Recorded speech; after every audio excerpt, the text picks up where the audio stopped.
So, good afternoon to each and every one of you. It's indeed a great privilege and a pleasure to be here once again. You are viewing Issues in Focus with Shibiki Vivos.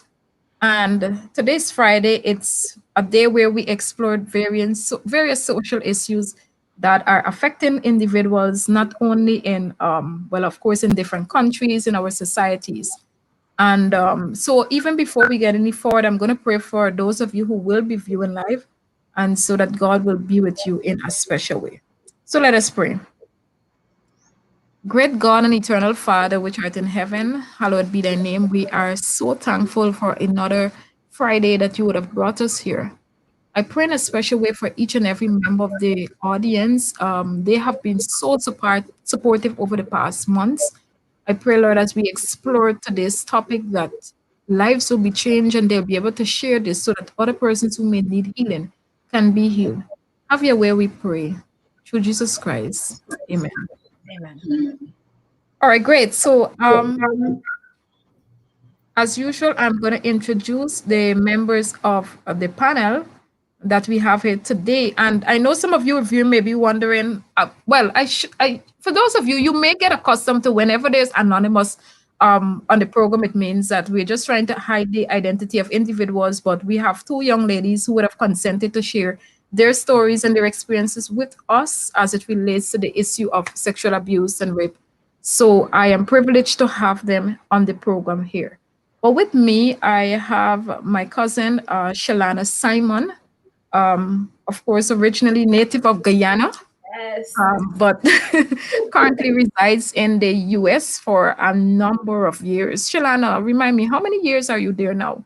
It's gonna be 29. I left Ghana when I was 8, and I'm 37. Yeah. Wow, 29 years now. But I was privileged. I met her on a few occasions, so I'm happy that she's here. She is a clinical social worker at Boston, and that's in Massachusetts. I Mas- always, yeah, thank you so much for that, for helping me there. So she's a healthcare worker and she resides in Boston and a mother of two. And so, Shalana, I know you would have been one of my regular guests on the program viewing, and I'm so happy with your expertise this afternoon that you can be here presenting on this topic. I Thanks just for want to say that. to you're most welcome. I want to say to our viewers this afternoon, please remember to share this broadcast on your pages. We are streaming live on YouTube and, of course, on two aspects of Facebook. On the page Issues in Focus with Shibiki Vivos and on my page Shibiki Vivos. So we're going to explore this issue. And remember, we don't know how many persons may be affected by it, and you don't know how many lives you will be able to touch because of sharing this broadcast. Next up, we have no other than I usually refer to her as Sister Charles or Lawyer Charles. But today she is with us in the capacity of a lawyer, and I am so privileged to have Sister Charles here this afternoon. Um, I don't know, for anybody who knows Sister Charles, you will know she has been in this field for quite a number of years. She's married. She has one daughter, and for the past 19 years, imagine that she has been an attorney at law. And she is currently the head elder of the Peniel SDA Church. And I know many of you would have joined in our program that we had when we had the Peniel Love Connection series. So she's the head elder for that church. And she has been there for 12 years as head elder. So, Sister Charles, once again, welcome to you this afternoon. Amen. Great. I want to say hi to Tapin Sojourner.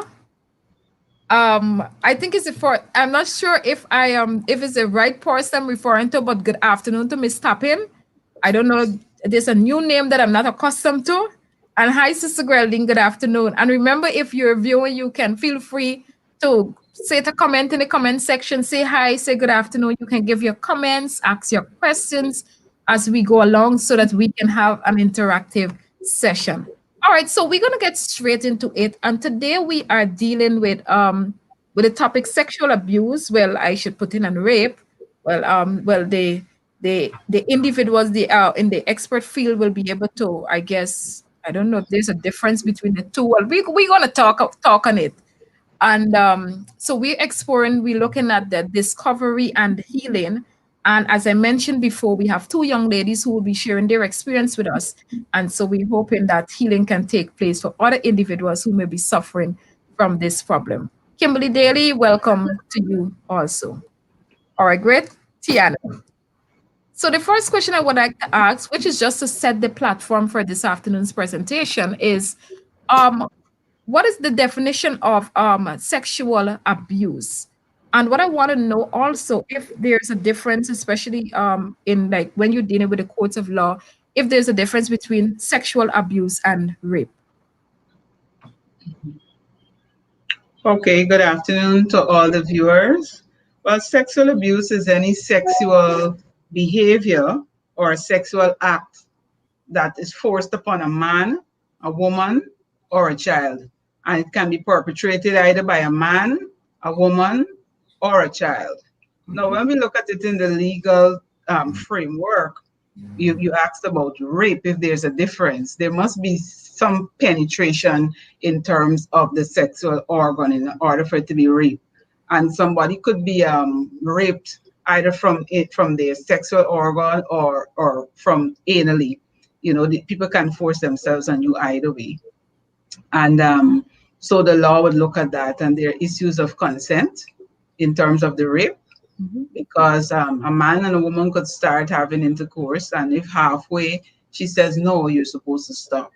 And she says no viciously and shows you, and you know her intention is to stop, and you proceed, then even though she started out consenting, you will find yourself in a problem. If she says stop, she's not consenting from that point onward, and you continue, you pursue her in that way. Wow, that is deep information. And to our viewers this afternoon, I know many of you will take these topics very lightly, but you see, this afternoon, please, it's happening so much. Remember to share this broadcast that we have this afternoon. Shalana, what do you have to add to what Sister Charles Lawyer Charles in this sense would have mentioned? One thing I would add is that I don't know if the jurisdiction is different, but in the United States, like oral sex is also included in that in terms of abuse, that once you say no, whether it's a male or female, if you insert anything in a person's body cavity, it is considered a form of rape or sexual abuse. Thank you very much for that addition. I want to say good afternoon to Dylan Basil. And so my next question that I want to ask, in terms of stats, are there stats that we can share concerning sexual abuse? And if perhaps you came across any stats about rape, you can feel to share. Rape is such that people don't sometimes want to come forward because of the shame and the disgrace that it brings. It still carries that stigma. So a lot of the times, rape wouldn't make it into the courts, or people don't report it for stats. So I don't have anything up to date with respect to rape, because people are not going to come and tell you that they were raped. And even if they started out, that's why they clear the court. We call those in-camera matters, so people can't come and tune in and be listening to all these private details that are embarrassing. So, but still, some people start out and they take a payoff, as we say. They settle the matter, they take compensation. So you might see somebody today, lawyers are allowed to stay because that's part of your job in the court, but then you might see them today, and then the next 2 times you hear that they settle for $1 million or 500,000 or something. So it's hard to come up with stats because people don't report these issues. Many of them are unreported. In terms of the abuse, it's children. We hear a lot about the children because the child care and protection workers are so proactive, and so you would have stats there. But I don't have any recent ones, because we have been in lockdown for like 5 months. But I know in my community is like very, very prevalent, I can tell you, without giving you numbers. I heard Linden is one of the communities in Guyana where sexual abuse, especially in respect of children, is very, very prevalent. Wow. Thank you for sharing that. And as Ms. Tappin is saying, it's really new information from her, as she's listening to the program. And I know even for me, sometimes when you think Sister Charles, Lawyer Charles, you really don't know until, and that's why it's good to tune into these professionals. Shalana, I mean, from your perspective as a healthcare worker. I have the privilege of working with veterans from the military in the United States. I've been doing it for roughly about 11 years now. So we have a lot more data in the United States. I struggle with what Lawyer Charles just shared. Like, I'm very passionate about that. Like, there's no actual gathering of data in Guyana or all of the Caribbean per se, because sexual abuse and rape is so prevalent. Every 73 seconds in the United States, a sexual assault occurs. And Shalana, before you continue, could you repeat that again? Every 73 seconds. So by the time we finish this broadcast, several individuals, male, female, young and old, would have been sexually assaulted. Wow. Oh my goodness. It's very sobering. And it happens in all domains of life. It happens at church, it happens at home, it happens in the school. You could just be getting off a bus and you could be sexually assaulted, male or female. So it's definitely something that as a community, we need to speak on. I know it's difficult for Christians to have this conversation, but it is something that is real, that's in our churches, that we need to highlight and to bring to the forum where we're having these discussions. To date, so far in the United States, and we're halfway through the year, 433,648 individuals have been sexually assaulted. And 1 in every 6 female in these United States that I reside in would know someone or have been a victim themselves. I'm happy that she did mention the part about the church getting into this conversation, because we see that in certain denominations, how many millions of US dollars they pay per year in compensation to people and to families where there are persons who were sexually abused or assaulted. And in our context here, the reason why it's not reported in many instances, these things include family members. Yes. Father, brother, uncle. They're always persons in positions of trust. Yep. So you leave your granddaughter with her uncle. When you come home, she's crying. And then when you check her out, something happened to her. So that in many instances, it's not reported because family members are involved. And sexual assault is of such that there are no witnesses. People don't do it where people can see. Somebody might chop somebody or lash somebody and another person sees. But for sexual offenses, it's always so difficult to get through them because nobody else sees besides the victim and the perpetrator of the act. So, it's the time we have this conversation in a real meaningful way at church, because in church, we have people who have these issues and it's happening and we ought to address it. Yeah. Definitely. Shalana, is there anything else you would want to share on this? I did some research just because I've always been curious, having been born in Ghana, going back a lot as a teenager and a young adult, now an adult, about the stigma that is placed on victims of sexual trauma. It's like the attorney Charles just said, it is 9 times out of 10 when it's with kids, it's always an individual who's in a position of power. So in Guyana, between 2014 and 2017, there's been an increase in sexual assault. Between 2017 and 2019, cases went up 8.81%. And that is across the board in all the different regions in Guyana. Mm-hmm. And due to COVID-19, we've seen that an increase across Latin America and the Caribbean, 170% increase in sexual assaults. So predators have access to kids. You're locked down, so you're scared of going to the police station, telling someone because you're scared of COVID-19. The abuse rate is going to go through the roof as we come out of COVID-19, when all of these cases are now being reported. And I just encourage people. I don't know if there's like a rape hotline for people to feel safe and to feel comfortable reaching out to an elder, to a social worker in your community, to a teacher that you have access to let them know that you are in trouble, that you're a victim, to seek help. A lot of the times, people don't find people they can trust. People like to, talk.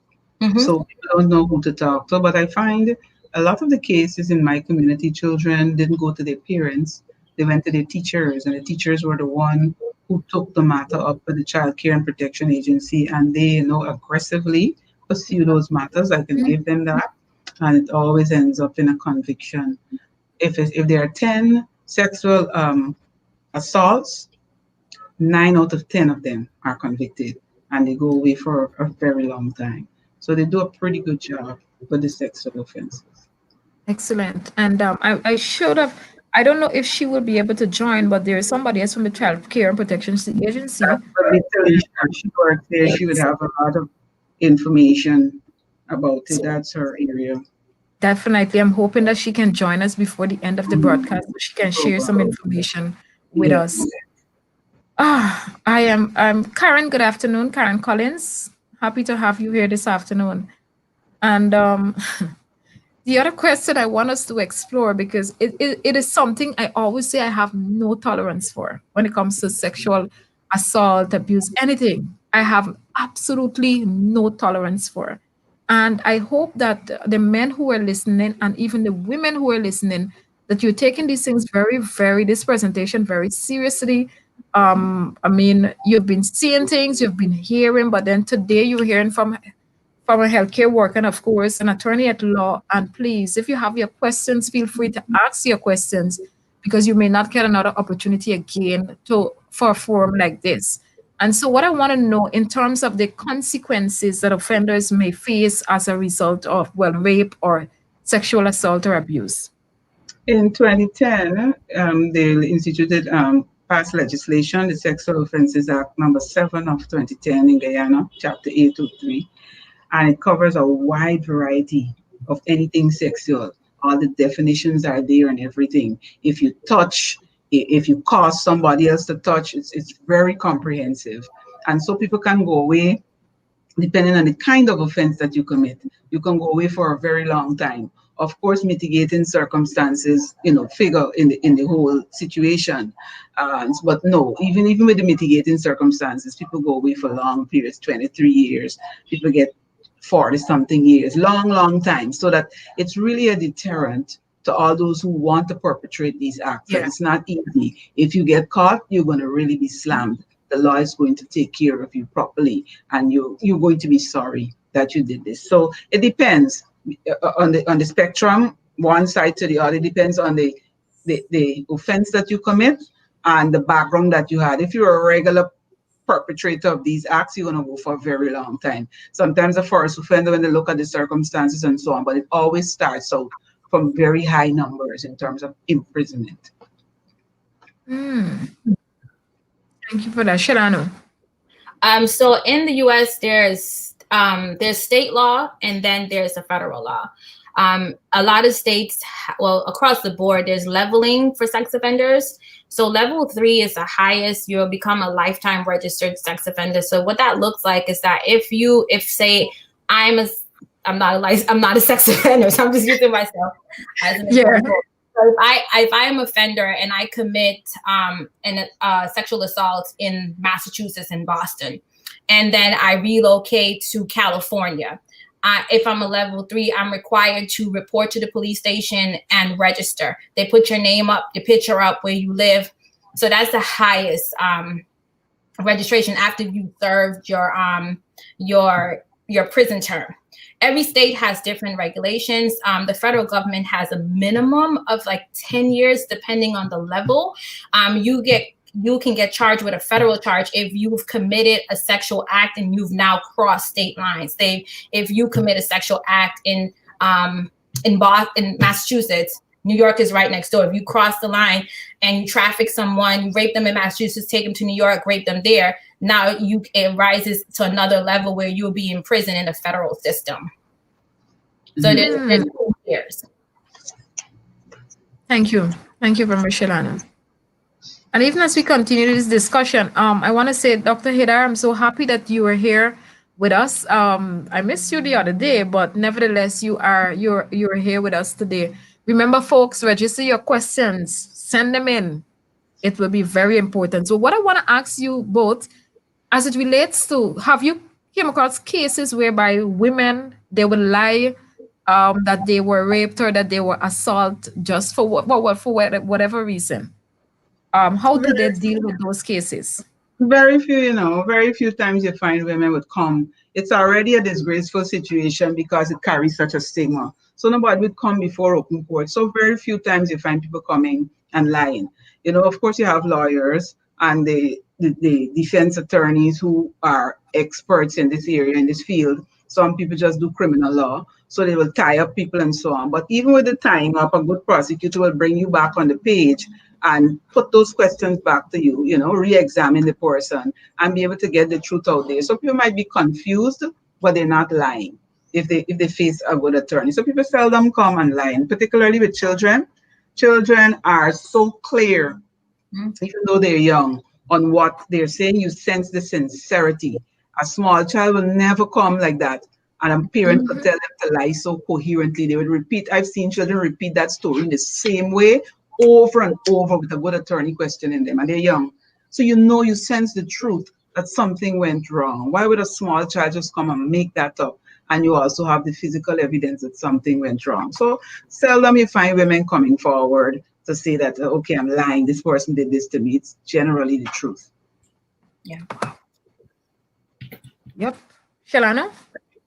So I haven't worked as a clinical social worker at the VA. As I said, majority of the individuals that report in the VA system, it's called military sexual trauma. So those individuals who get a service connection and they're due to trauma within their service in all the branches of the military, they go through an investigation process. I have not, in my 11 years, come across any female or male that have been dishonest in terms of reporting a sexual trauma, sexual assault. Like the attorney said, it's very rare that a person would do that because the emotional and psychological toll sexual trauma takes on one's psyche. It's one that will span an entire lifetime. It's not something that a person. There are people who are malicious when they do that, but 9 times out of 10, a person is very honest about that, especially with kids. And I wanted to mention this point. Previously in Guyana, we used to do these sexual offenses matters, the rape, especially with what we call a preliminary inquiry. So they go through all this examination and everything, and the whole scorn of the matter, and then they have to come back when a case is made out in the High Court and go through the same thing. Now we have what we call paper committal. You just do the statements, you write your submissions and so on. So the person doesn't have to come and go through the thing 2 times. Once the statements and the evidence on the face of it show that something serious would have happened, they send it up to the High Court and the person goes through one questioning. And it doesn't take that forever that it used to take 5 and 10 years if we don't want to come forward anymore. I got ripped when I was 13. And then when I'm 26, married with 2 children, you're bringing that up back. I'm not going to go to court. But now it's happening so quickly. Whop, within a year, you're back in the High Court. So people are getting the justice that they deserve because of them changing the system and how it operates. Beautiful. I love that. Because, Attorney Charles, that was always my concern. I was wondering, why the long process? Like, why? Yeah, the victims have to go. You already went through so much. Why do you have to go through so much again as it relates to the judicial system? So I am happy that has been. Happy to mention, long ago, if a child, something happens to a young girl, the mother would take money and try to cover up the. Once the child care and protective agency gets involved, the parents can do nothing. They can push with that case and they don't need the parent in many of the instances, because all parents want to do is take money and they forget what the child would have gone through. Now it's possible to move forward. And if parents try to get in the way with the offend, some people join with the offend and say, well, you can't get a chance. They too are charged and brought before the court. Oh, beautiful. I think, Sister Charles, could you just repeat that ending again?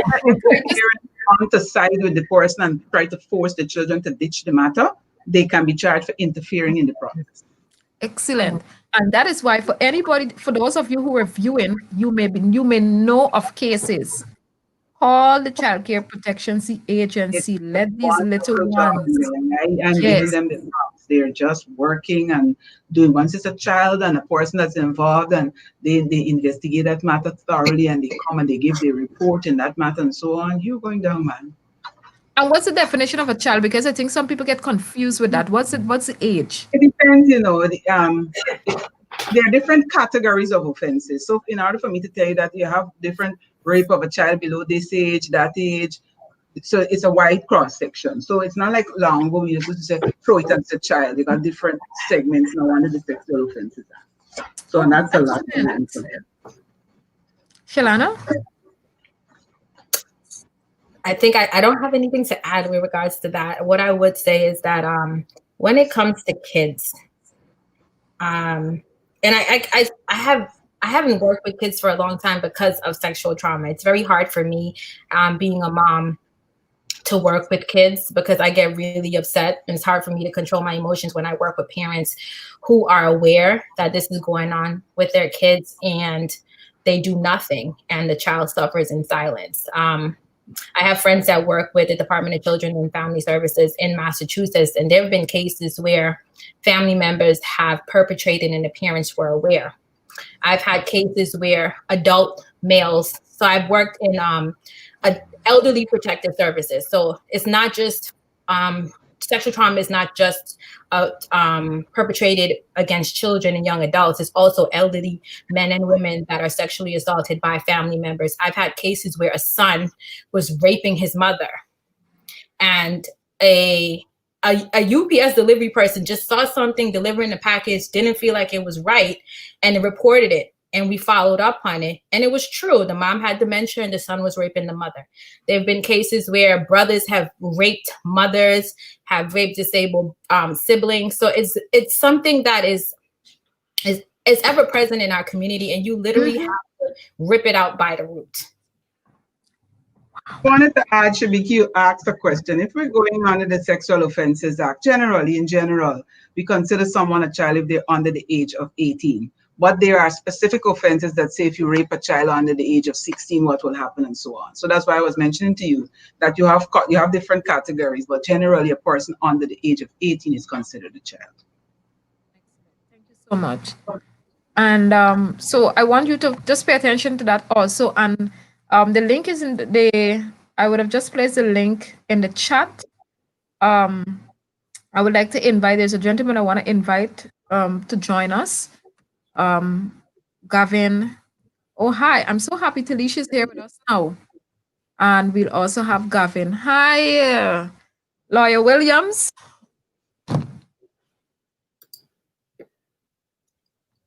All right, I guess she's getting her connections together. I'm so happy that she's here to present her bit of information too on this topic. Great. And so what I want to know, in a bit, I'm going to take, we will hear from the two ladies who are here. Both of them would have been raped. And we will hear their testimony about this and, of course, how they would have coped. And feel free, panelists, to make reference to it, because I realize as I listen to what you would have presented so far, especially as it relates to people going forward and stuff like that, you will hear their experience and perhaps you can share why is it that some persons find themselves in that situation as it relates to that. All right, good. So I'm just going to take one last question and then we are going to listen to the reports from the ladies. So what I want to know in terms of justification of sexual abuse or rape, I oftentimes hear this from people. She looked for that or he looked for that. Is there any justification for sexual abuse or rape? None whatsoever. None. I could dress half naked if I want. It's my choice. I'm not saying that the way you dress doesn't, create excitement in people or whatever. But I could never understand you looking at an innocent child, 9 years old, 10 years old, just because she has a little size and you go in and interfere with her.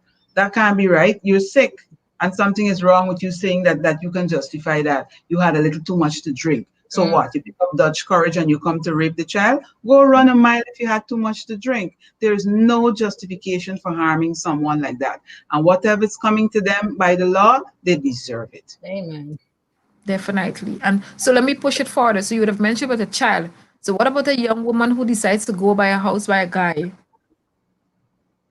For whatever. She can go there, they can talk, and if these are the rules, she establishes her rules, then you keep the rules. If you don't feel you can keep the rules and it's your place that she's visiting, ask her to leave. There is still no justification for you raping her and taking advantage of her when she says no. And some people tend to think, okay, we might get married or whatever, we were in this relationship long, so I can take this liberty. No, means no. If she says, I'm not engaging in that, sit over there, I don't want you to touch me, then it means that. All you need to do if it's your place, say, well, I didn't bargain for this. I thought it would go for her to leave. And I'm sure she would leave with pleasure if it's something that she doesn't want to entertain, but not because you're stronger physically, you force yourself upon her. No, that's not right. It's always wrong, and the law will deal with you for doing that. Definitely. Definitely. Lawyer Tilisha Williams, you there? Let's see her button. All right. So we're gonna go straight into the testimonials. I'm gonna ask the questions in part, ladies. Um, okay. I'm gonna ask the questions in part. So Anonymous One and Anonymous, welcome once again.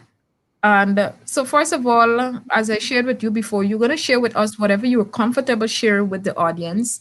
And I know well, yeah, whatever you're comfortable sharing. I just maybe have two questions to ask you in between, and that will be it. I know one of you will have to leave because of a prior another appointment. So just go ahead and share your story. So I'm going to start with Anonymous One.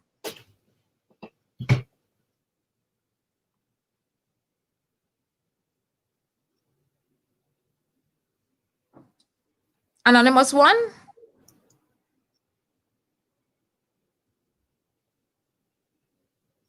All right. Wait, I saw her microphone. All right, good. Anonymous One, I'm ready. You can go ahead. Just repeat yourself for me, please. So I'm asking you, you can go ahead and share your story. I'm hearing you a bit low also, because I know you said you have to leave.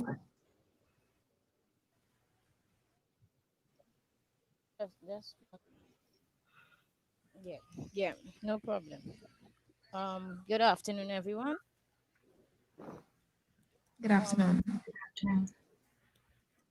Yeah, my situation occurred approximately 13 years ago. Um, I'm from Guyana actually, and as a country girl, you don't know nothing much about tongue.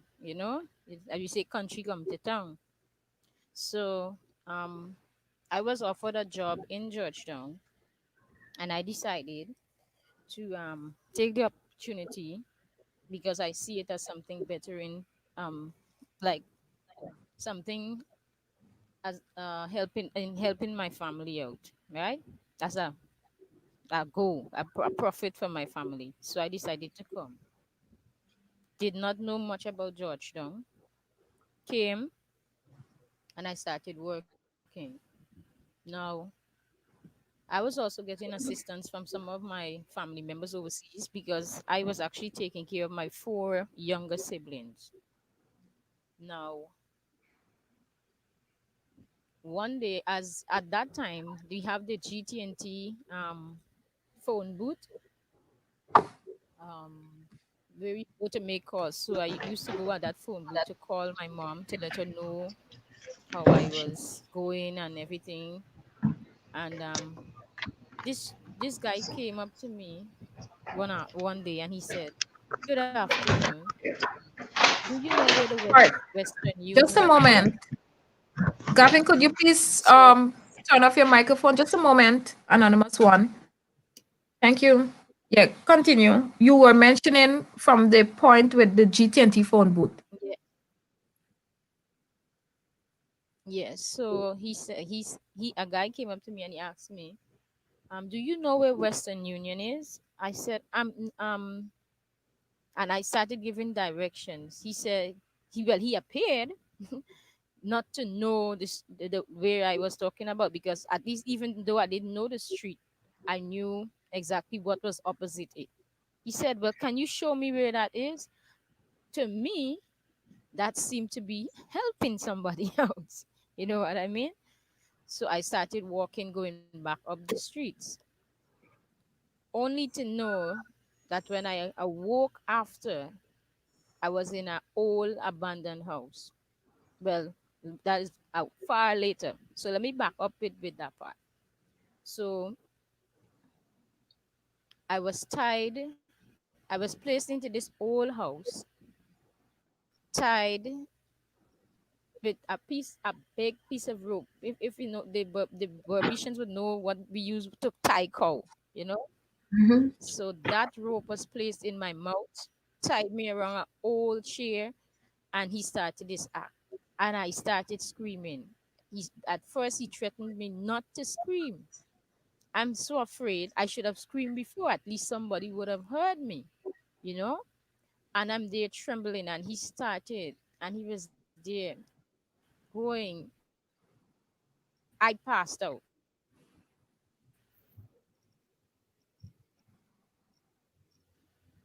When I opened my eyes, he was finished. Don't say anyone. So happy for him to let me go. I just came out trembling, and I walked. I was so ashamed at the same point, same time, and I went back.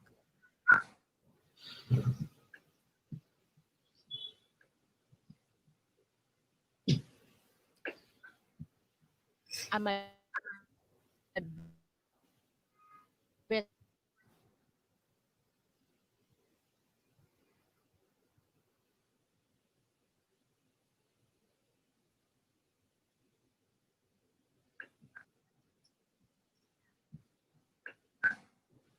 Are you still there, Anonymous One?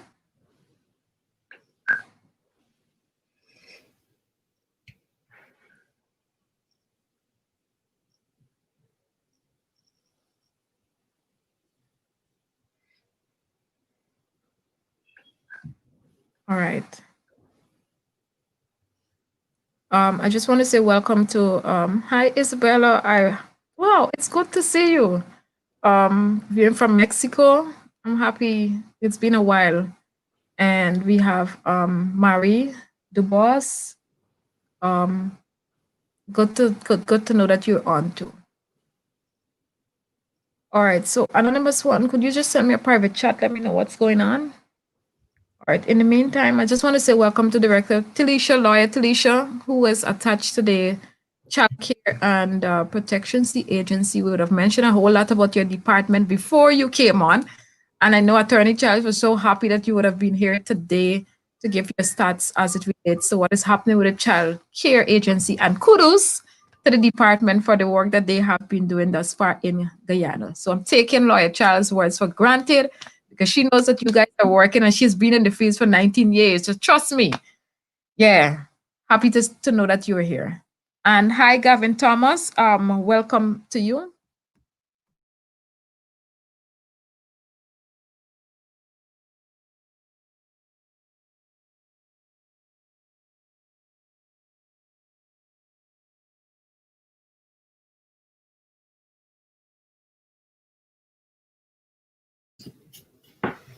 All right, so we are going to take her.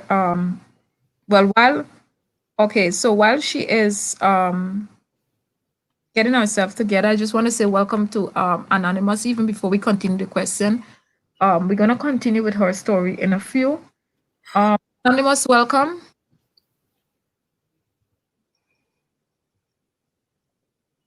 Yeah, here. You Oh, hearing you're me, Shibiki? okay. Yes, I'm hearing you. Yeah.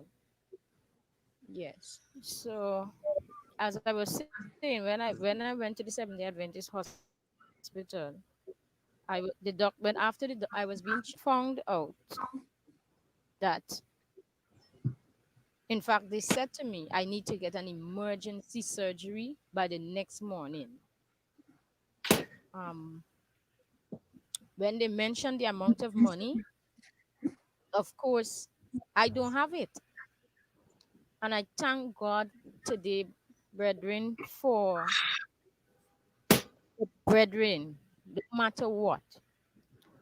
Within that night, at that time, 13 years ago, 150,000 was a lot of money. And the brethren in church, by the time the morning, pooled together that money and did that surgery. One of my intestine was damaged. I lost one of my intestine because of that. Now, I can't remember. I can't even remember my friend's facial expression, and his anger was extremely great. That my friend became angry to me for not going to report this situation after he found out. And Can you share with us why you didn't report it? for months I could sit. The shame, the shame that I felt, and my friend never found out till after the surgery, and then we decided to report the matter. Now, one day I am there going for lunch, and guess who I bump into? Mercy. The very same person who raped. I saw him and I started walking back. It was right where Demico is in Georgetown, where Demico, right by Starbrook Market. Yeah. I was on the pavement walking, and I saw him coming. I started walking backward, and I started trembling. The next thing I know is that I was awakened. I awake in Royal Castle, and I asked the woman what happened. She said I passed out on the pavement. She picked me up. She and she called that after, well, actually, by then we had started getting cell phones, so I had a cell phone, and she said she checked on my cell phone for the last number I called, and she called the last number, which was my best friend. And my best friend came, and I told him I saw the guy again. He said it. So the police was around the area, moving around to see if the person was around anyway. Something. We didn't get him. Another day now, I saw him, and he did not even recognize me. And he said to me, "Hi, babe, you going Kitty Campbellville?" Now I know something, that he's a bus conductor. You understand? And then somebody passed and shout his name. And that is what I did. Took the name and went back to the police station with that name. We found him, and the case, we went through the preliminaries and everything, and then the case was called. I went into that court, and as I walked in, I started sweating. I sweating, like, you would believe a bucket of water was placed on me. I was sweating and trembling.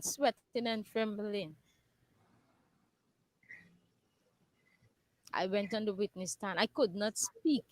I don't know if the lawyers and them could explain to me all. And they put on another date.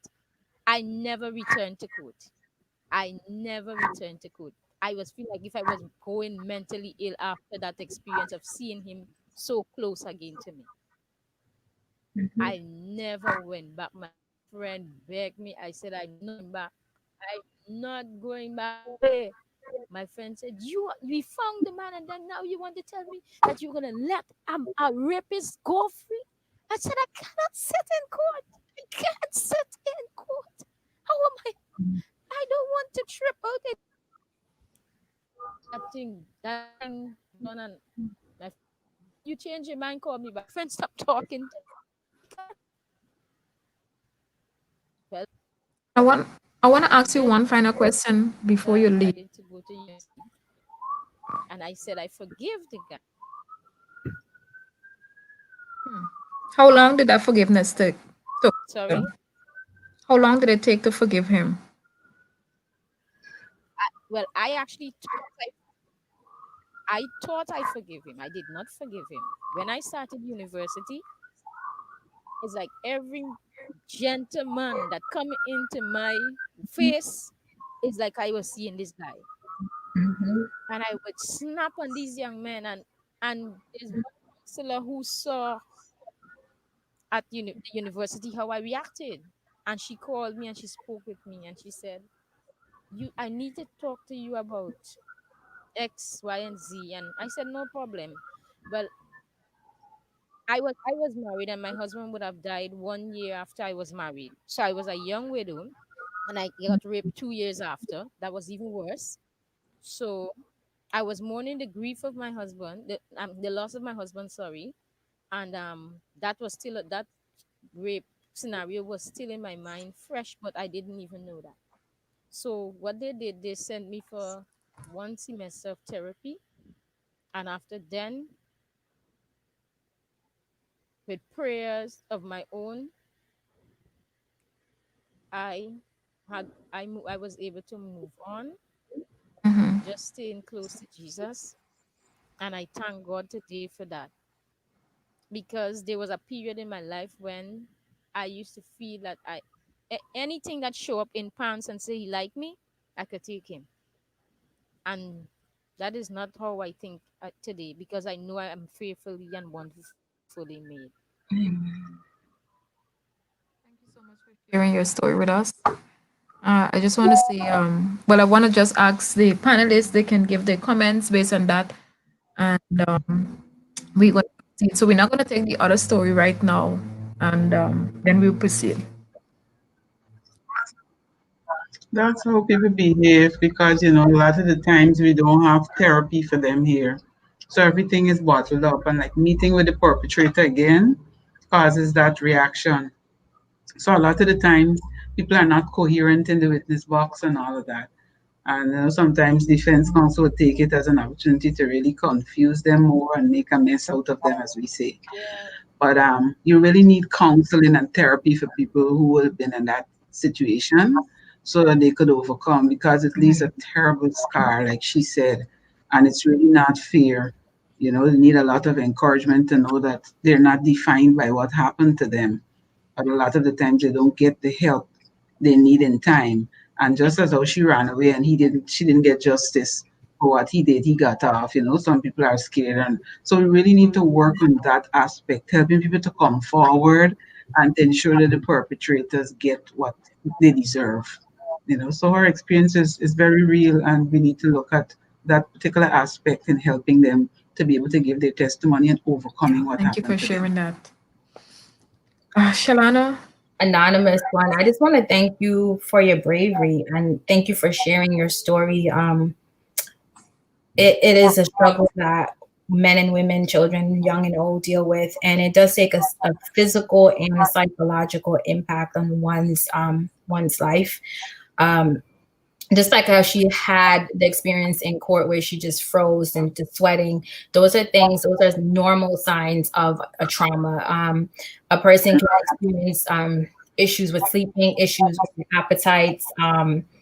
They can engage in self-harming behaviors. The manifestations of trauma looks different in any individual, and in every individual.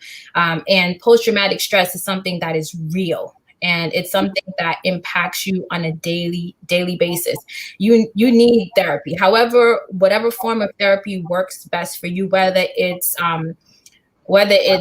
doing something, bike riding, whatever, like the holistic approach or a psychological approach, it's whatever works for you. There's no box that therapy has to fit in for one individual. But post-traumatic stress is real. It is something that is ever present in our community. And sometimes you see someone, you're wondering, why is that person engaging in these behaviors? It's because they've suffered a sexual trauma, and it's just coming out in this negative way. I know, like, a lot of times they're like, oh, why that woman sleeping with all these men? You have to ask yourself that question: what has happened to her in the past, or him, that this is how they're projecting their grief and their struggle. thank you very much, Miss Simon.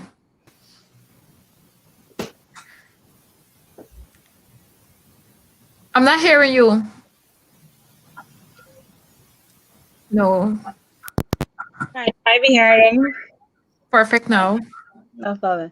So, like Miss Simon, I'd like to thank Anonymous One for sharing. I know that sharing such traumatic experiences is never easy, and the fact that she was able to come on and share is something that she should be congratulated for. I know it wasn't easy, and sometimes sharing can actually help you to relive the trauma and other times sharing actually helps you to overcome the trauma. So I'm not sure which one it is for her, but I hope that it's the more positive side that actually helps you to overcome and see just how far you've reached. And like Miss Simon shared, many times people who are victims of sexual abuse go through so much. And like Anonymous One actually stated, she actually manifested two different ends of the spectrum as well, because she did indicate that at point in time she was like every man that she saw reminded her of her abuser.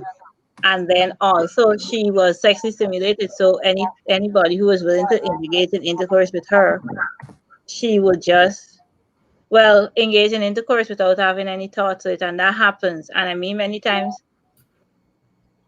we sit and we look from the outside and we actually don't actually understand what is happening and how this is actually affecting the person. And so you wonder, like, if you are actually indeed raped and so on, then you wouldn't want to see men. So why is it that you're having sex with just about anybody and being promiscuous? But then the younger the person is, and the younger the person is when they're sexually stimulated, then the greater the possibility of them actually looking to that sexual stimulation to actually grant that relief, because that's how their bodies were actually conditioned based on that traumatic experience. So, I mean, it's easy for us from the outside to judge, but you never know just how much it affects you. And like Miss Charles shared, when you're in court, indeed, when you actually share, you're actually sharing that traumatic experience, and you have the emotional, you become emotional. Then first, the defense counsel does take that opportunity to actually pour holes in what you're saying. And it's not the best thing, it's not the nicest thing either. And I believe that's probably one of the things with you, and that is one of the reasons that we actually now have the sexual offences court in Guyana that actually helps you to understand that a little more, so you get to that level where yes, the person has a right to a defense, the perpetrator has a right to a defense, and they actually need to ask questions to do the defense. But then the line of questioning that would normally be asked, and if you wind back, and why did you go there? Because for children, many persons don't question a lot, because children generally don't lie about sexual experiences. But the more of an adult you are, the more responsible people think you are, they question, okay, so why were you in that location in the first place? And why did you, if you went there and if you dressed a certain way and you didn't want it, then why would you actually do that? And it's a lot of victim blaming without recognizing that here, even if I agree at first to engage in intercourse with you, and then somewhere in between I decide no at the point in time when I say no, if you continue after that, then you are committing a sexual offense, you are raping me. So I have a freedom to say no at any point in time, and you need to respect my choice to say no. You need to actually stop. If you continue, then it is rape. And it's hard to get that in the mind of just about anybody in society, because of how we think and how we are socialized. So if somebody wears a certain kind of clothing, they carry themselves a certain kind of way, if they party a lot, then we believe that if they say rape, and then this person was looking for it. Nobody ever looks for that. And it's not on the person who suffers the abuse, but the responsibility is also on the perpetrator. Most times when we blame the victim, then we actually are excusing the behavior of the perpetrator. And everybody has that, needs to learn that level of self-control. So the court actually has that system that allows you to understand what this. They have victim support, and they allow also for you to say the impact of what the perpetrator did on you and on your life and so on. So that actually helps persons to understand sexual abuse a little more. Thank you very much. All right, so I'm gonna take Gavin Thomas, and then I'm gonna Sister Charles. I don't know if you noticed in the chat, there's a question from Deborah. I don't know if you have the time to address it, but there's a question coming in from Deborah McKinnon. I'm only seeing the private chat. All right. So go to comments to the top. Okay. Yes. Thank you. So Gavin, just go, and then we take Sister Charles. General comments, because she will have to leave in a few. All right, good afternoon, everyone. Thank you for having me. Sorry, but my internet has been real messy. I did not get the entire story from Anonymous One, but from the little I gather. It was really something to think about.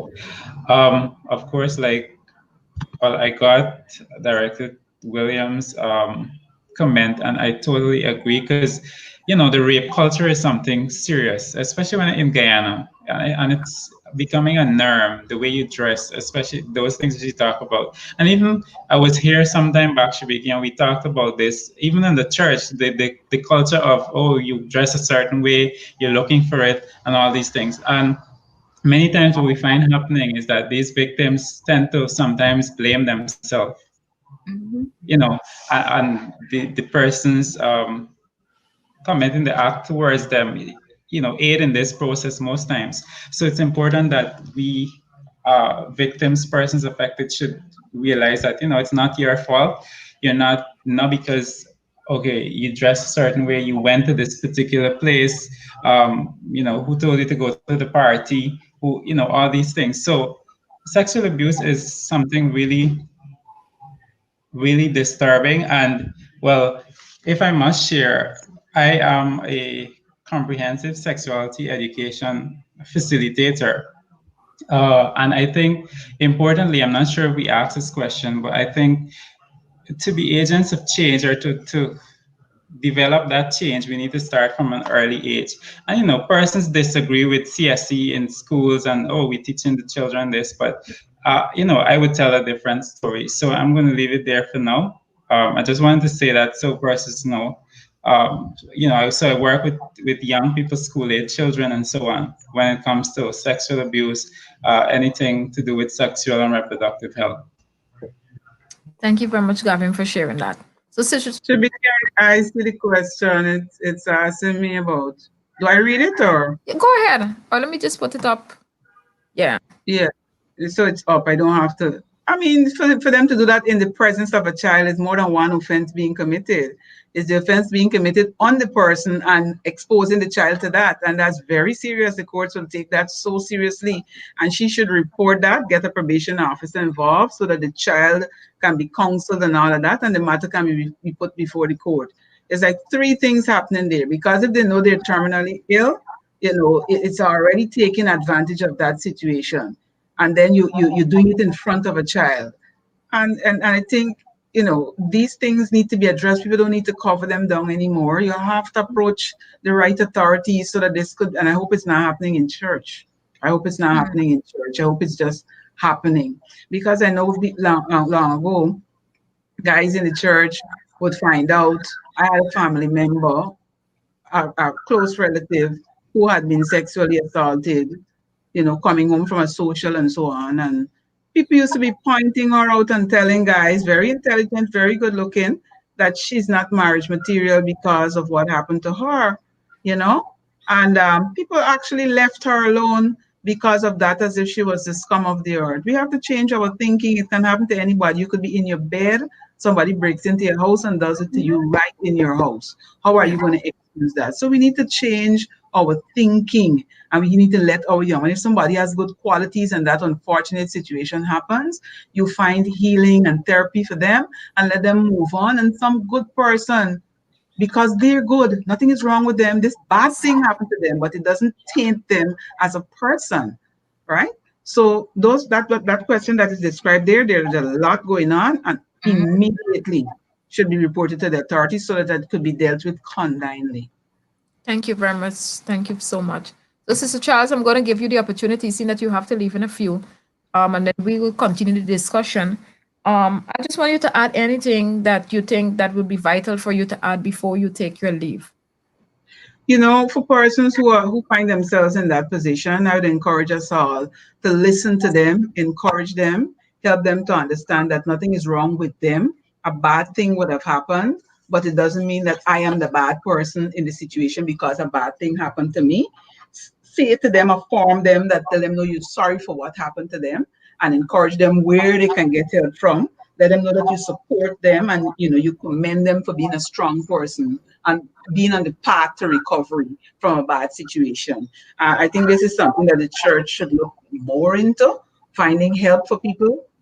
Some people are all by themselves and we don't know why. It's because so many things would have happened to them, including sexual assaults and so on when they were younger. And for those offenders out there, it's a sick thing to prey on others. Know that the arms of the law are very long. It will reach you if you continue to perpetrate such acts. So get help before the law gets to you. That's all I wish to say, and thank my fellow panelists for participating. Sorry I had to go. I almost spent my hour and a half, but I have another appointment to go to. Thank you so much, Sister Charles. I wish you were here. My mind went on the question in terms of the marital rape. Can you just say a little about that before you leave?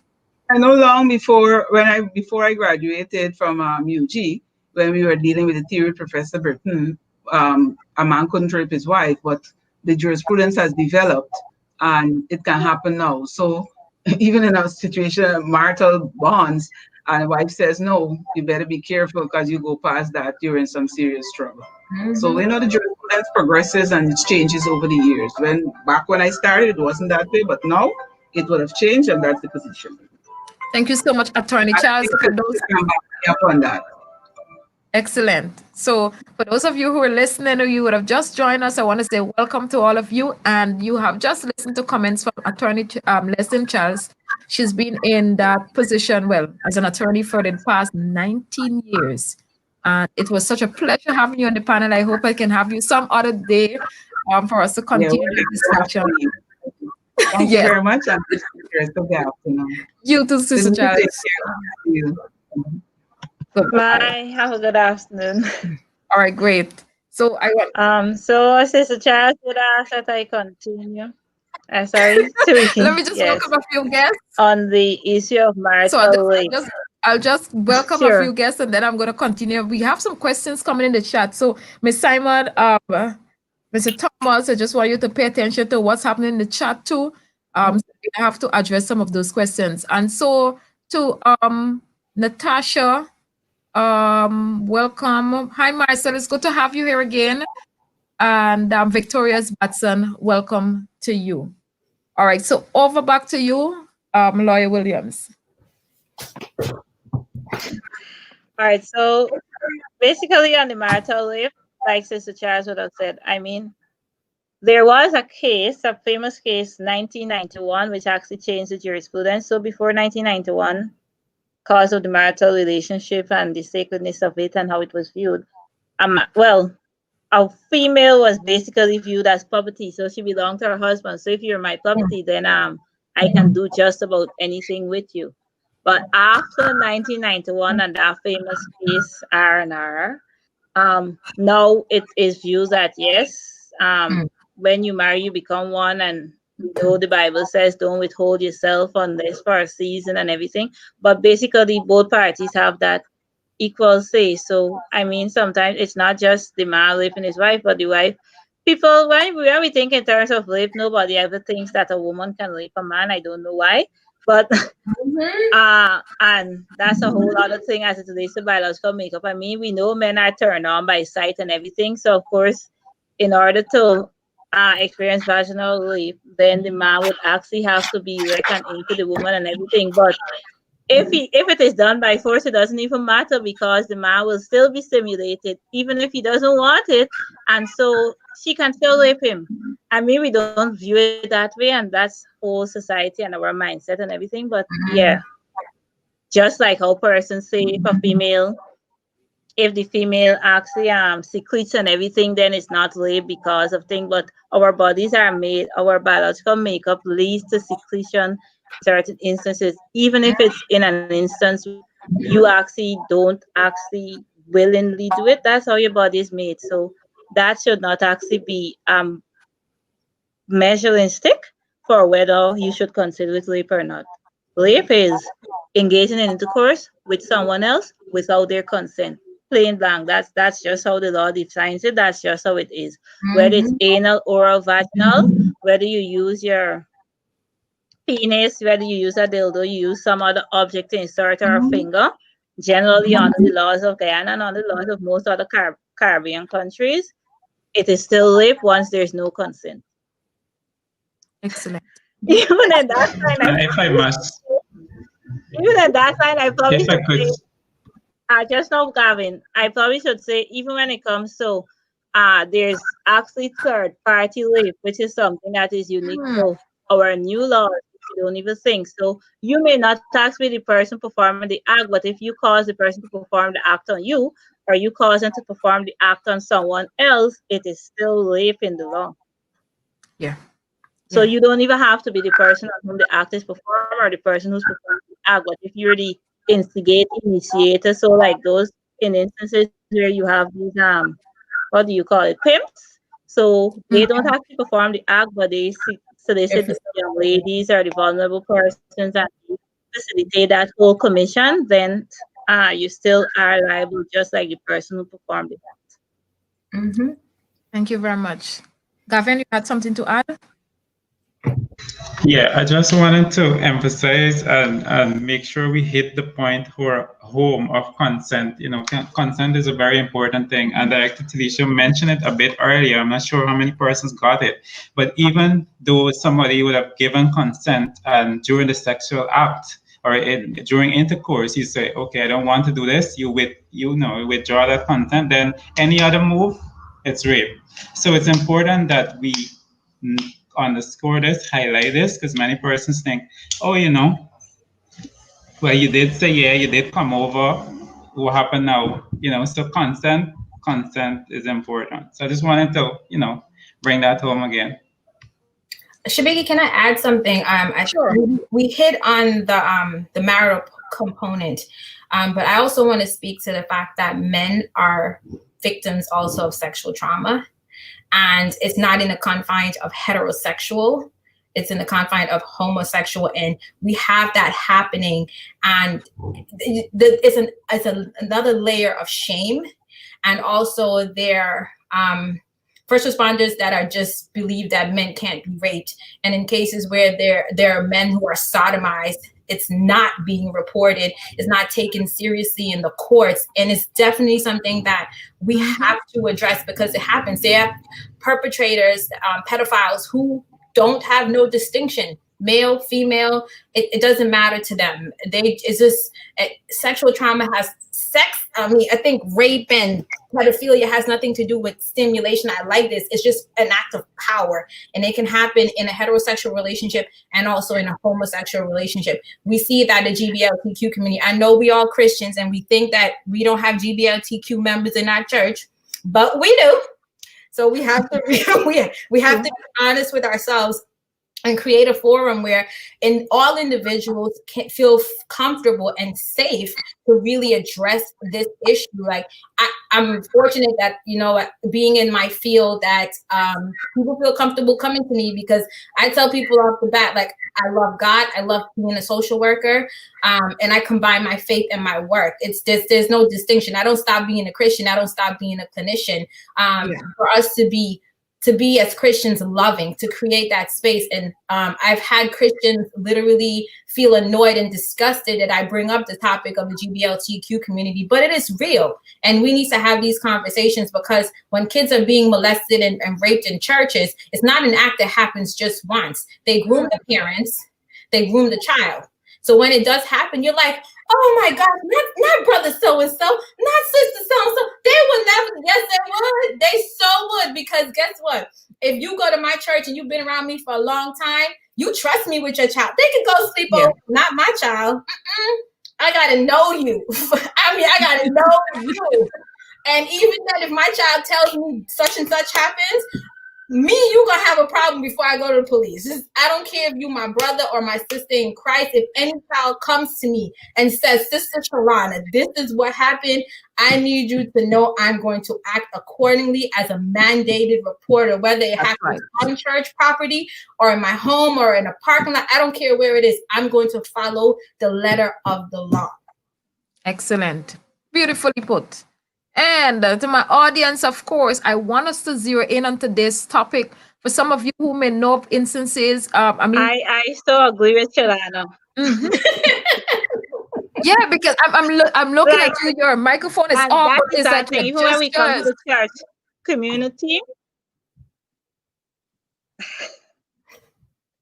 Yes, that's an issue that actually hits home, because in our church community we think, these things don't happen, but we have so many avenues in which it can happen. And when you look at stats relating to sexual abuse, many times you're going up on person say, stranger danger, don't trust a stranger, you'll get in trouble. But many times when abuse is perpetrated, especially sexual abuse, it's somebody that you know. And because Yeah. the person knows this child, and in our Caribbean society in Guyana, in the country, everybody's auntie and uncle. So you respect everybody and you see them as this individual that is trustworthy. So if they do this to me and they say, don't talk, XYZ will happen, then I believe them, because a relationship of trust has already been established.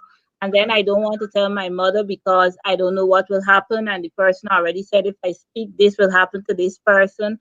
And you trust this person, and after a while, because grooming is real. This person has groomed you into this thing. You feel like, oh, I owe this person this, or this person is such a trustworthy person. Everybody respects them. What they're doing can't be wrong. And that whole cycle is brutal. That plays a thing. This is why it's important that as parents, as guardians, as caregivers, whatever, we need to educate our children in age appropriate stages. I can't stress this enough. So from 2, when children could walk and they can identify their body parts, you tell them, well, okay, this, what part is this? Please don't give them your nunu and your pata, your this and your that. Tell them the proper term. That's right. Proper terms, yes. Let them know the proper terms. Me, some term might understand in your colloquial terms, but you also need to know the proper terms for it as well. And you let them know where it's good to touch, where it's bad to touch, things like that. And of course, in context, because some children actually go it. So if their mother decides to bathe them, or their father bathes them, or whatever, just the touching to bathe or clean them, they can actually see that and report it. But so context is important. And appropriate ways are important, but you need to let the children know. And you also create that environment where persons feel comfortable to come to you and let you know what is happening. You need to listen.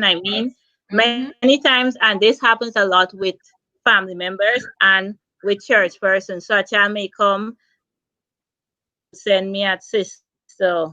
Let's say you send me at sister X, and the child spends time at sister X, and the child used to enjoy spending time at sister X, because sister X would give you gifts and all kind of thing or whatever. But then there comes a point in time when you say, okay, we're going at sister X today, and the child is like, I don't want to go, or the child hides, or the child delays, and you just think that, ma, what is wrong with you today? And you force this child to go at sister X. So you force them back into the situation because you didn't even take the time out to notice, why is it that this child has this sudden change in behavior? Something must be wrong.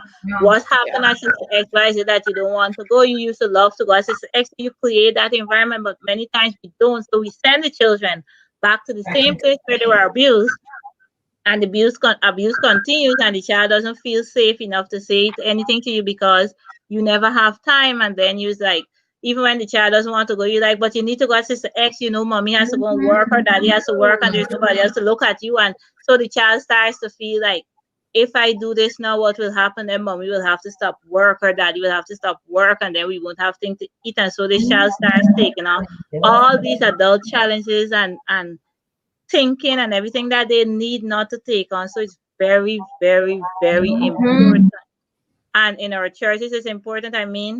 Generally we take it's volunteers. So if somebody comes and they're willing to give a service, we allow them to give the service. But we need to reach to the point where it's not just about you're willing and you serve. It's about, I need to do some background check on you because I'm exposing you to my children, and you may be the Pathfinder director, the adventure director, or Sabbath school teacher, and I'm taking you on trips and so on. And when I trust you to take my child on trips, then I don't know what you can do to my child. So don't leave the children alone with one person. Even for the persons, you don't allow yourself to be in an area with a child alone, because they are instances where children make false claims because of something or the other.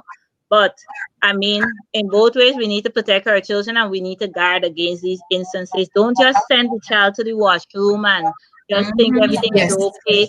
These things are things that we do without thinking, and these are the same things that put our children in danger all the time. every time. So please let's guard against those things. Thank you very much, Lawyer Williams.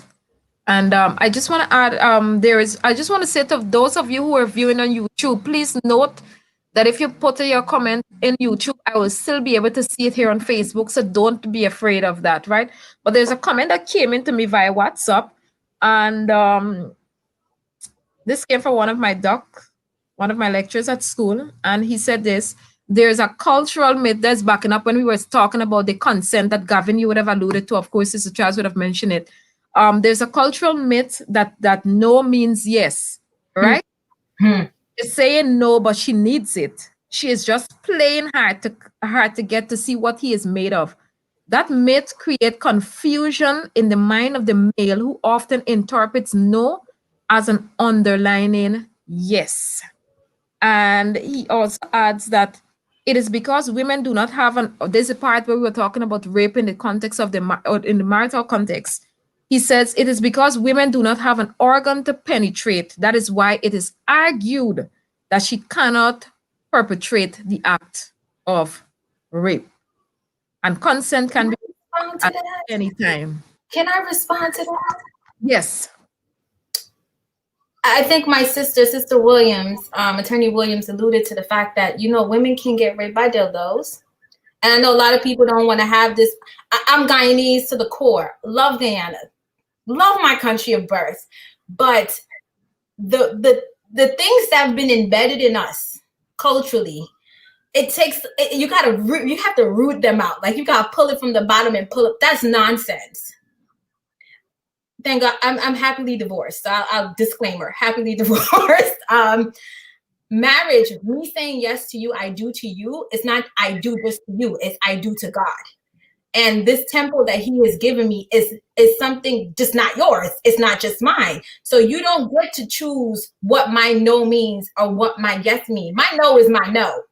And there's no in between that. And if you are my husband and we taking the opportunity to grow in Christ, you should understand that something in our sexual experience, if this in this particular episode of our sexual experience, if you're trying to do something that I'm not consenting to, you need to stop. There's no excuse for that.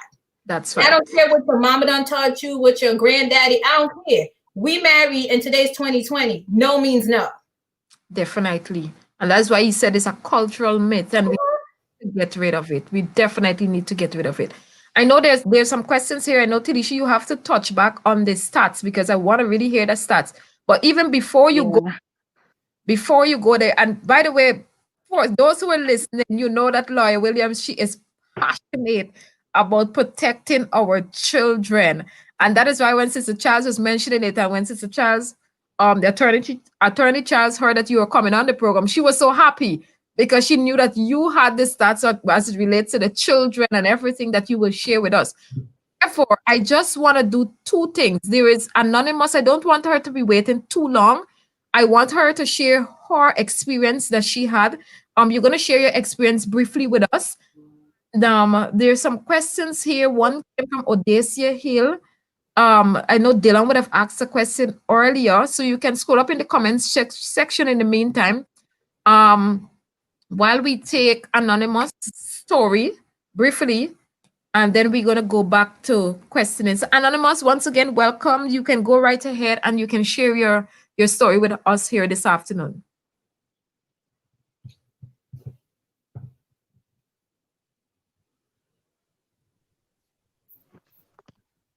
Good afternoon, everyone. Good afternoon.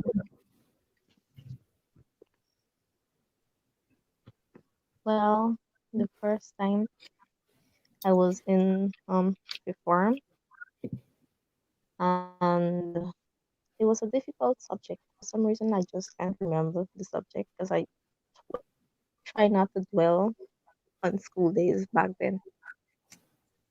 Anyhow, I had a difficult time with the subject, and I had a close friend. Well, was my cousin's boyfriend, and we all went through together. He finished a year before me, and then I know he did well in his subject. I decided to ask him on it. And anyhow, he said I can come over by him because I live like 5 minutes away from him. And I said, I only can come over if your sister was home, because I know her. And he said, yes. When I get there, I said, good afternoon. I sat on the step. I said, where's your sister? He said, she gone to the market. I said, okay. And then he said, come inside. I said, no, I'll sit here. I'll feel comfortable here because I was hearing other, people in the house and I was like very skeptical.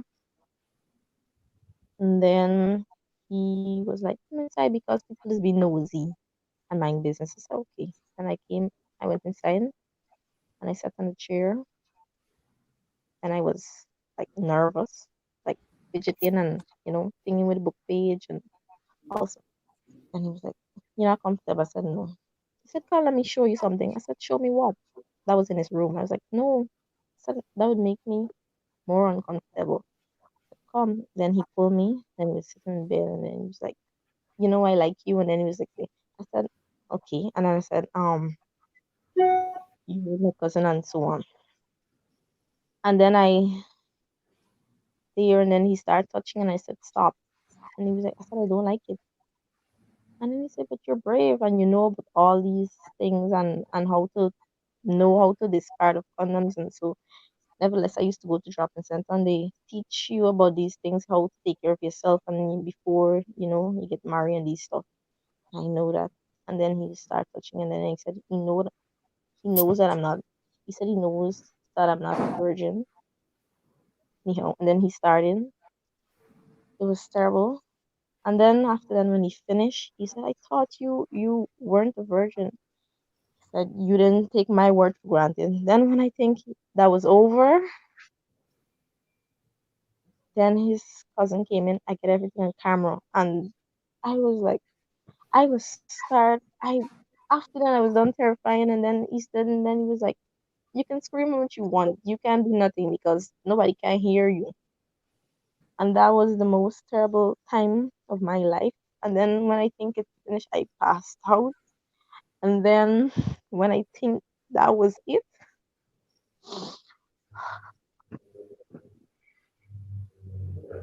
there was the next one.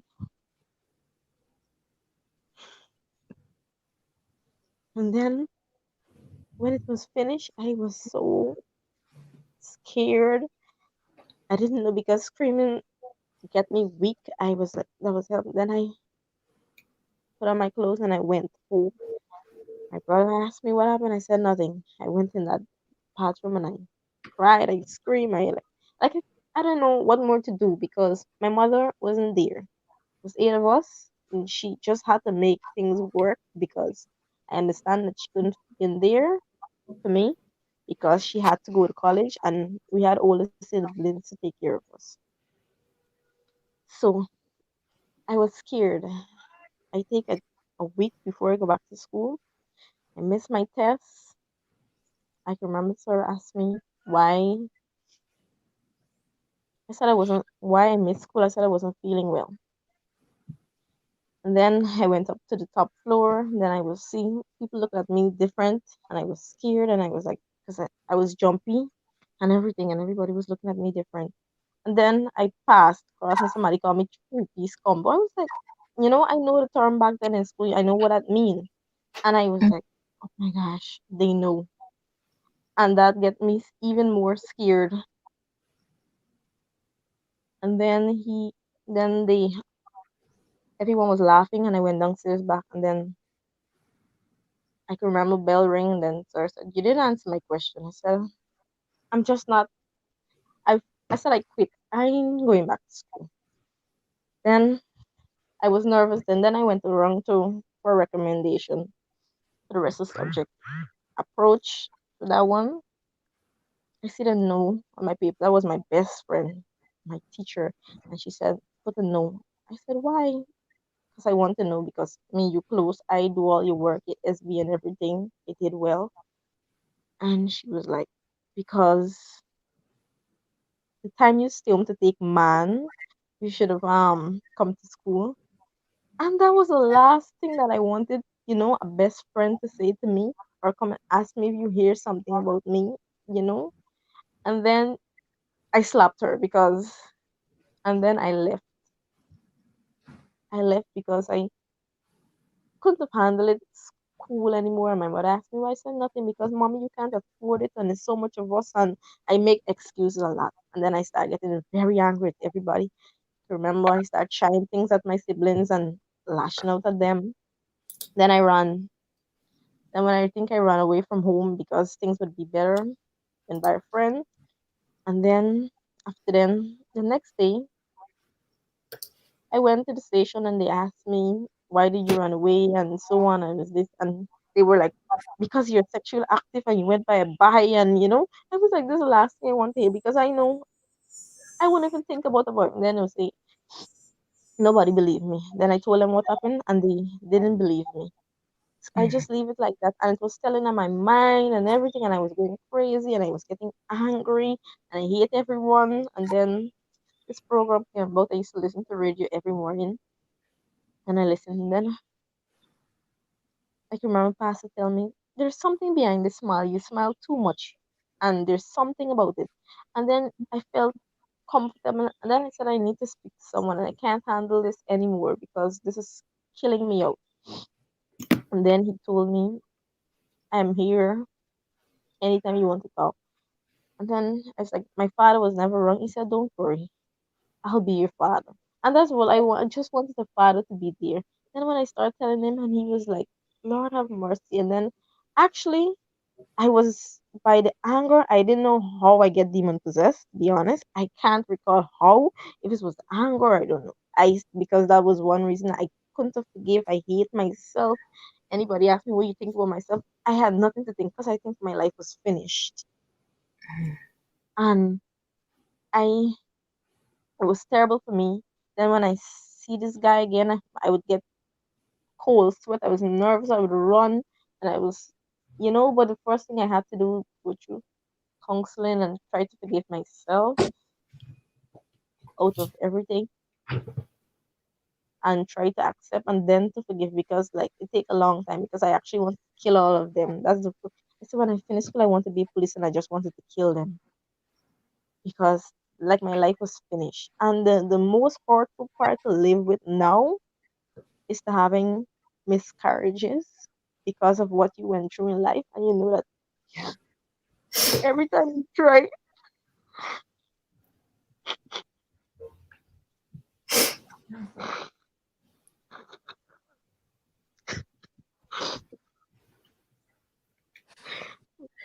every time you try to get pregnant, it's like first, and then it disappear in a second, and you try to do everything that is there, and it's just that God is gonna deal with them, and then you just have to give. And it was like a hard time for me to do it, to accept, and it's very uncomfortable to know that you have a husband and you try to you know interact and be comfortable, and it's like you get emotional and you get memories, but I will say thank God for him because he totally understand that he have a lot of patience and him working it out, and I have forgiven them, and I am still working to be a strong person. And my thing with everyone out there, ladies, don't even think that you're not beautiful. You're beautiful inside out. And just like me, I think I was finished, but there's someone out there is gonna love you for who you are, no matter what is the circumstance you're going through and how your life has been finished. But there's someone gonna, you will love kids, yeah, but sometimes, God knows best in everything, and He don't give you more than what you can bear. That's what I've learned, and must thank God for my father because if it my adopted father, if he wasn't in my life, because I take my I tried to take my life so many times and it didn't work, and He stand up for me, and I know God has a reason why He kept me so long, and that I'm here, and I'm still fighting, but I know one day that I will have my victory and I'll be an even happier person. Thank you so much for sharing that story with us this afternoon. Um, and I know, and this is the time, there might be cases where we may have to definitely do some referrals because in the chat, ladies and gent, another young ladies is mentioning to us that she was also sexually abused. And so, yeah, definitely. I Yes, just want to Shannon. add that I just thank you, Anonymous, for sharing and for your courage. Hearing these accounts of sexual trauma is going to trigger a lot of people, a lot of individuals who thought that it was something in their head. Like, you know, I have this deja vu feeling. A lot of people usually say it'll bring up things that you've buried, and it'll be very visceral and very real. Reach out to someone that you know that you are safe with, that you can share this with. I don't know the statute of limitations in Guyana for sexual assault. I can't speak to any other state. Oh, Sister Williams is shaking her head. There's no statute of limitations. All right. So definitely share. I'm sitting here and I have, like, I do this for a living. And every time I speak to a victim, it pulls so much raw emotions out of me that we have to continue to have these conversations and to share, because you never know how these conversations and, you know, victims, how, and survivors, I would say at this point, because these ladies are survivors of sexual trauma, how it impacts others, and you give other people hope. Yeah, definitely. And even before you continue, Anonymous one and even Anonymous, well, Miss Simon is my cousin, and I'm so happy that she has been working in this field for a number of years. So, Miss Simon, I'm gonna kindly ask you, even during the period of time, I know you're very busy, but if you can keep a contact with these ladies so that Sure. Please share my telephone number with them. Yeah, I'm here. I tell people that being a social worker, it's not a profession that I kind of stumbled into. Like, God has a way of using you, even when you're reluctant. It is a gift. It is a blessing. I actually just started my own private practice. Living Waters Christian Counseling Center is reaching out to individuals who have dealt with trauma, mental illness within the Christian community, who feel like there's not a place for them to truly get help that is Christ-centered. But there's so many clinicians, Adventists, not Adventists, who are here to support you and to know that, your experience is valid, your feelings are valid. Yes. Yep. Thank you very much, Ms. Simon. Yes, Ms. Williams. Yes. I just like to thank Anonymous for sharing. I mean, I felt her raw emotions. I mean, I know that it actually brought back the memories of everything that you went through. And I know you said that you're trying to be strong, but I just want to let you know that you already are strong. The fact that you have reached to this point, you've been able to overcome so many obstacles to get you to where you are. I mean, many persons who are victims of sexual abuse don't even want to get married, and they don't open up to their partners, and they're always afraid to actually engage in sexual intercourse because something triggers or helps them to remember what is there. So the fact that you're at this stage, you are already strong, and just continue to trust God. And it's good that you have that support system. And once you have that support system and that faith and that grounding, you go many places. So thank you very much for sharing. I find both the young ladies are very strong in their sharing, and you always do need that support. And I mean, I was listening to her, and there were certain things that were angling me. I think I've reached to the point now where I don't get this angry that I want to lash out on everything and transfer feelings, because I know there's need to be objective and, well, the balance from my two areas of training, social work and law. But it's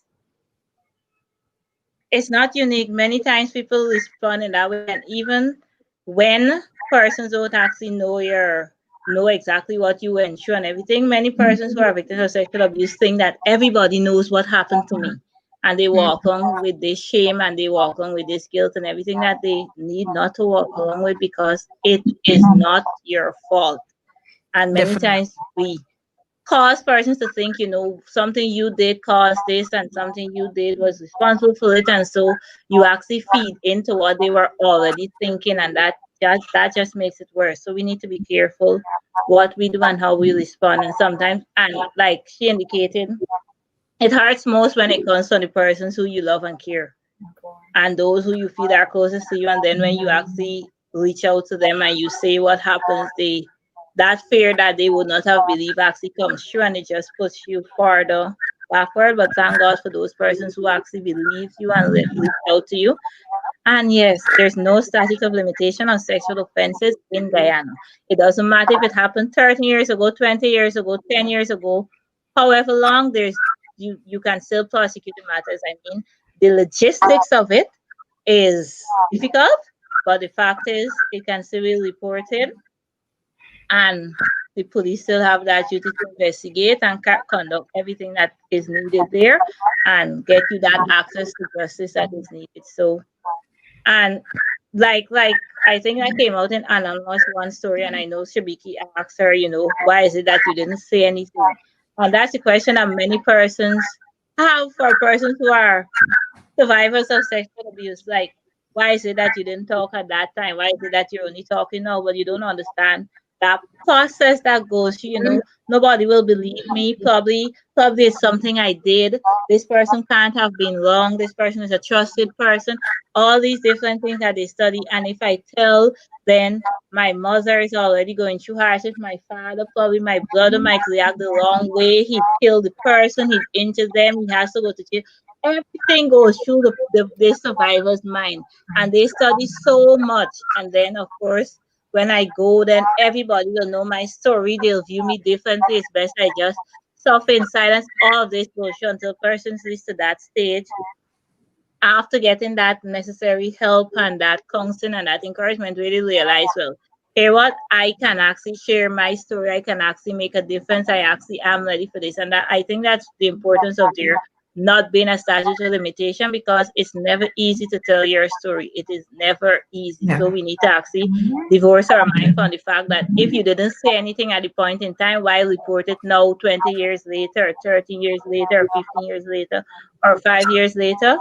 That is when that person is able to reach to that point where they think they're strong enough to overcome and to come out. So let's desist from that kind of attitude, please. Excellent. Thank you so much, Lawyer Williams. I love that. And Gavin, you have anything to add?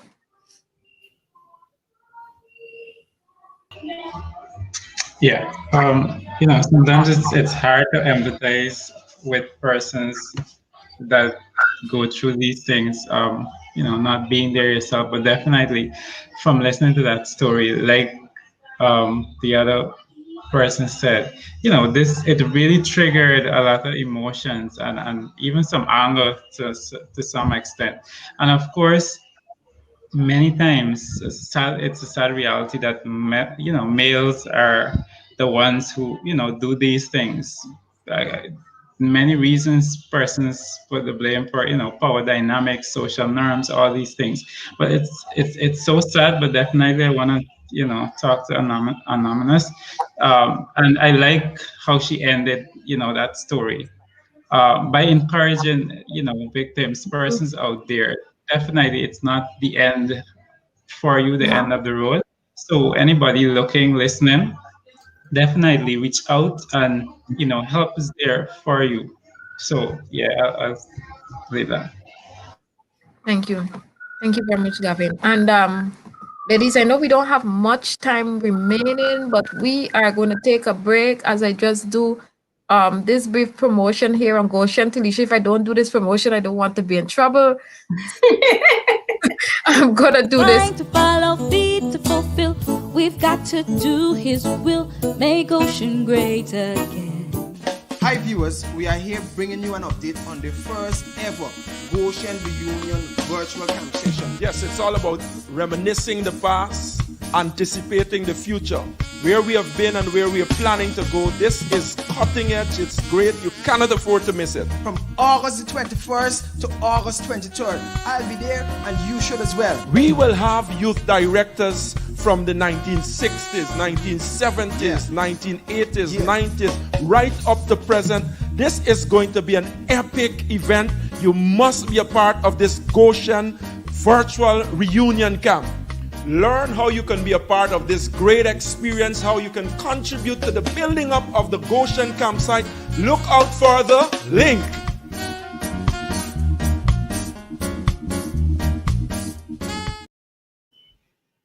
All right, great. So that was Goshen. I know. So Gavin will have to leave. Gavin, I'm so happy that you were here. Sorry that you didn't have the opportunity of joining early, but thank you very much for being here as we continue this discussion with the ladies this afternoon.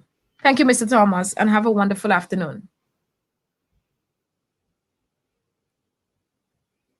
All right, great. So loyalty issues. So we just have some questions from the audience, which we definitely need to address that came in. So I'm going to allow Loyalty, you should go right ahead. You're going to share your stats with it as it relates to, I mean, you're working with the Child Care Protection Agency, and question that was given, that was mentioned by Ms. Hill. So you will address that question also. So go right ahead with the stats, and then we're going to go with the question, and then we continue with Ms. Simon, who will answer some questions too. All right, so as of today, so the stats, I can share some stats up to about 2018, and that's specifically related to children. So, and these are reported cases, so this by no means actually says exactly what is the reality, because as was established before, many persons who are survivors of sexual abuse or any form of abuse don't always report it. But interesting enough, the stats that we have, which is improving by the year, reports are improving by the year, which is a good thing. So education is important. So persons know that help is available, persons know that actions can be taken, persons know that they can be protected, and so they'll be more inclined to share. So in 2014, you had about 628 reported cases of child abuse in Guyana. And of those 628 cases, 568 were girls and 60 were boys. Wow. And the highest age range for the females was the age range of 14 to 18, sadly. And for the males, it was the age range of 8 to 13.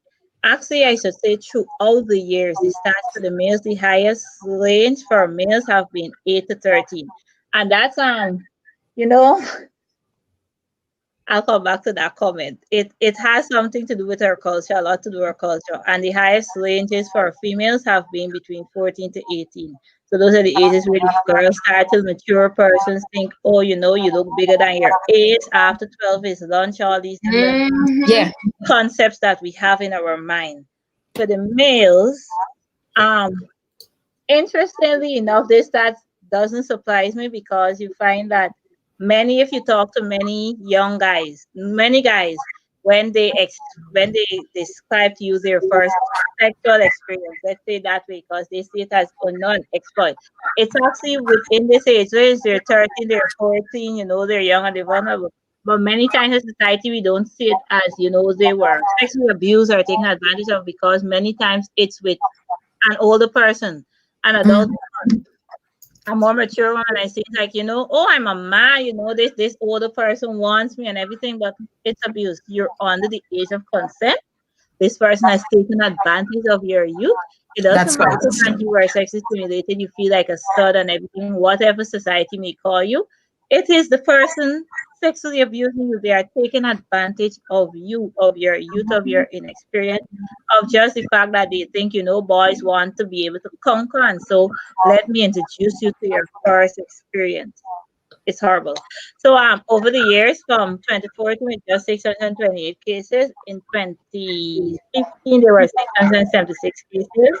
Same 568 were females, and now about 108 males.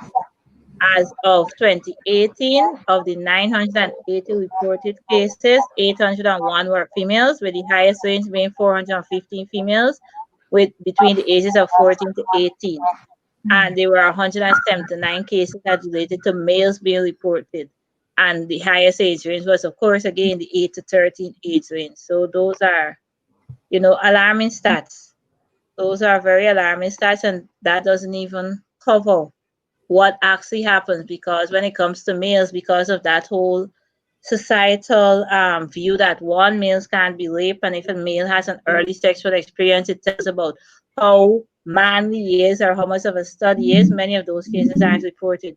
When it comes to heterosexual relationships and when it comes to homosexual relationships, even worse, they're not reported because we have so much stigma attached to the LGBTQIA community in Guyana that even in the institutions, persons say, this can't happen, this is not real, like, how could that, why would you allow a man to do you that, and all these kind of things. So that shaming and that need for the mindset change actually deters persons from making the report. So our cases for males may be way higher than we can actually see, than we actually know. And that's something that we actually need to remember, that mindset change. I mean, you may not agree with, as a church, you may not agree with their lifestyle choices, but not agreeing with their lifestyle choices doesn't mean that you still don't have to advocate for the fact that they are at risk and that persons take advantage of them, because that's our role. We need to look past. I mean, it has nothing to do with their lifestyle choice that leads to them being raped, and nobody has a right to rape or interfere with anybody at all. And with many of these males, it leads to grooming. It's like, I see the young man and a case comes to mind. You see the young man, you say, okay, probably you come from an underprivileged society, so I'll provide bus fare for you, I'll provide boots for you, I'll provide this, come to my office, come to my organization, wherever, and I give it to you. And that aspect of grooming that goes on till eventually, oh, I show you something, I sit and I watch some porn video with you, and I say, you're getting older, you need to learn how to be a man, and when a woman comes to you, you need to know how to get it up and everything. So I start to introduce that to you and say, okay, and then it reaches to me having that sexual encounter with you. These happen, and because of the fact that the person is underprivileged, or that their family is dependent on this support and everything, many of these things are just shown on the back burner or hushed, or you want to protect the family and the shame, and it is not right. It affects these children, it affects them way into their adulthood, into their marriages, it affects their whole your society, everything. It just messes with your ideology. It's hard. I mean, persons learn to cope with it, but you never truly are able to overcome it. It's just that you're able to cope with it more and more. So as you mature, as you get that help and that support, you're able to handle it better. But I don't ever think that persons are able to overcome sexual trauma totally. So you struggle with a lot of things, and those are things that we need to be aware of. In that vein as well, there's some instances where persons come and they may report it, and then the family doesn't understand that the process would take this long, or that it would require a lot, and then persons start, especially saying that many times it's somebody that it's like, oh, they want to finish the story, I apologize, I didn't mean to do it. What is an apology? You did something. You knew what you were doing. What is an apology? What is an apology compared to all that trauma that you put that person through? And why are you apologizing? Because you don't want the story to continue, not because you realize that what you did was wrong, that you need help, that you actually affected a life, and that you need to get that help and turn along. No, many times the apology is just that I don't want to face the consequences of my actions, so I'm saying sorry. Yeah, it's let me compose myself. Yeah, so many times persons come and they'd actually report the instance, and you start with the report, and then the family member, they don't want shame, they don't want this thing to go any further, and then they come back and they per the child or the adult at this time. Sometimes the incident happened when we were probably say 13 or 14, and now you have reached to this point in life, you're probably 18 and the matter hasn't been called. Thank God that this no longer happens in Guyana system, so matters are called faster. But we did have the judicial system at that point in time where sometimes it takes 5 or 6 years or 7 years for a matter to be called. And by that time, this person has learned to cope with it so much and they want to actually put this behind them Yes. that they don't want to come and give evidence in court. And the sad thing is how our system is, if the virtual complainant, the survivor, doesn't give evidence, then there's no means to prosecute the perpetrator. In the more developed world, you can still move forward. But we haven't reached to that stage in Guyana. I'm just hoping that we're able to reach to that stage at some point in time, because you respect the fact that the survivor wants to move on. They don't want to go through all this trauma and everything. They just want to be able to move on with their life, to have form a new life without this stain and this stigma covering them. But you also realize that if we're not able to let the perpetrators know that what you did is not right, it's not acceptable, it's criminal, and you need to face the consequences by law, then you never are able to move forward. So that answers a Keisha question. So if I reported and now I don't no longer want to give evidence, there's no way that you can move forward with that matter. No way. But just letting you know, parents, guardians, whomever, the fact that you take money, bribe, whatever from a perpetrator to keep a story quieter, to do away the story, you are committing a crime and you can be jailed for it. It is called obstruction the prosecution of a matter. If you know it is happening and you continue to send the child, you continue to place that child in danger, you are facilitating the commission of a crime, and that in itself is a crime. So once you know, whether you're a pastor, a counselor, a teacher, a lawyer, a doctor, a social worker, a mediator, whatever your field, if you're a caregiver, you're in a position of trust for a child and you know that this child is being molested and you fail to do anything, once it is found out that you know and you fail to do anything, then you are facilitating commission of offense and you will be charged. You are liable. And especially for offenders, you have professionals, you have that duty, so that can actually affect your continuity in your profession. So people, it is real and we need to report and we need to be able to reach out to our those survivors of sexual abuse and let them know that we are not going to accept this behavior. It is not acceptable. It is not your fault, and this person needs to face the consequences of their actions. Beautiful. Ms. Simon. So there was a question in the chat comments. Can underage children be charged? Can underage children be charged for coming on to another? So yes. So I think we have to start at the beginning that victims become predators if they do not get treatment. And I know that's hard for a lot of people to sit with, that teenagers and young children can be predators. That is the reality of what it is. I don't believe, there are some cases where people are born and the screws up there, that is not right. We have to put that out there. I'm not defending predators, but what I would say is that if you are victimized as a child and you think this behavior is normal and you are now older and you're in a position of power, you can victimize any child that you come into contact with. Not to say that kids don't know right from wrong and they'll choose the former, not the latter.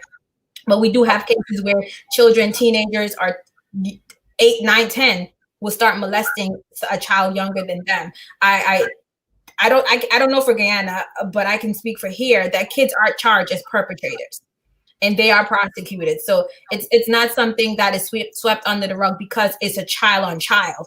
It is still an act of abuse. Yeah. Thank you very much, Ms. Simon. If I may answer Ms. Simon's question. So in Guyana, we have the Juvenile Offenders Act, which allows children to actually be charged with crimes. Of course, that takes a whole process because we realize that children who perpetrate certain heinous crimes, including murder and rape or any sexual matter, may actually have been exposed or in some way abused themselves. So that process of actually the mindset and everything, you go through a whole psychological process of having them assessed and so on, looking into the matters. But age of criminal responsibility in Guyana used to be 10, it's 12 now. So once you're 12 or over, you're assumed to actually have the capacity 14 to commit a criminal offense. Before the age of 14, it's something that is rebutted. So that assessment actually has to be done to see if that person has that mindset. But if the assessment is done and it shows that that person actually is conscious of what they're doing, they're aware of it and everything, and they did it, then yes, they can be charged and prosecuted as well. Thank you. All right. So what I want to do, so we have to wrap up in a few, maybe in the next 2-3 minutes. So I just want you to add if there is any other significant information you think that we have not really mentioned, in terms of, I want you to encourage those individuals who would have been abused in terms of giving them some form of hope. And Alicia, by the way, you will also get the opportunity of speaking to Miss Simon, so you can connect with her. Miss Williams also, if she's available to talk you through or to do any form of referral, whatever so we have persons who have your best interest at heart. And if for anybody else who may be sexually abused in any way, you may not be so brave to put it in a chat to say, hey, I've been abused, but you can send me a private message. And we are going to continuously form a support group, a support network whereby we can connect. And I'm so happy for the program, because if it wasn't for this program, I would not have known about the two ladies who would have gone through their situation. Anonymous, one anonymous. And so they were shared with me about that incident months ago. So as soon as this program came up, I was like, okay, if they're willing to share, and I'm so happy that they would have consented. So I'm just going to take the closing remarks or closing words from Miss Williams. Let me address you, Lawyer Williams. I like to put that in, and who's also a social protection agency. Well, a social worker too, and and of course my dear cousin Shalana Simon, who's a healthcare worker there in Boston, who have been doing counseling for a number of years. So I'm going to encourage them, give them the opportunity of giving their closing remarks as we wrap up the program for today. What I would like to say is that gone are the days where victims have to suffer in silence. I want to encourage men and female, if you are a victim of sexual trauma, to report it, to seek help. Society is growing and changing. We're becoming more enlightened about sexual abuse. And it is my hope that individuals who are victims and who are survivors will know that there is an outlet for them, and there's support out there. My hope is also that as a church, that we will start having these conversations from the pulpit tops in AY programs, really, really educating our kids. So when someone does approach them, they're able to say, hey, this is not right. That is my final thought. Thank you very much, Ms. Simon. So in addition to what Ms. Simon said, I'd just like to say, I know I said it earlier, but for those who are now joining, parents, guardians, education, and awareness is important. They are very important steps in actually helping to curb sexual abuse and sexual violence, because when we don't educate our children on these issues, when we don't let them know what is good, what is appropriate, and so on, then anybody can take advantage of them in that way. We need to have that open forum for sharing as well, so that they will feel free to share. And for persons who are listening who are survivors of sexual abuse in any form, I just like to say to you, there's hope. It is not the end of the world. It was not your fault. You are still valuable. You are still worthy. You can still achieve much. You can overcome, and there's support available to you everywhere. For persons who are perpetrators who would have committed such acts, I mean, you need to know that you also need help, and there's help available for you, and you can overcome. But your help and what is available for you does not take away the consequences of your actions. So we all have to face the consequences of our action.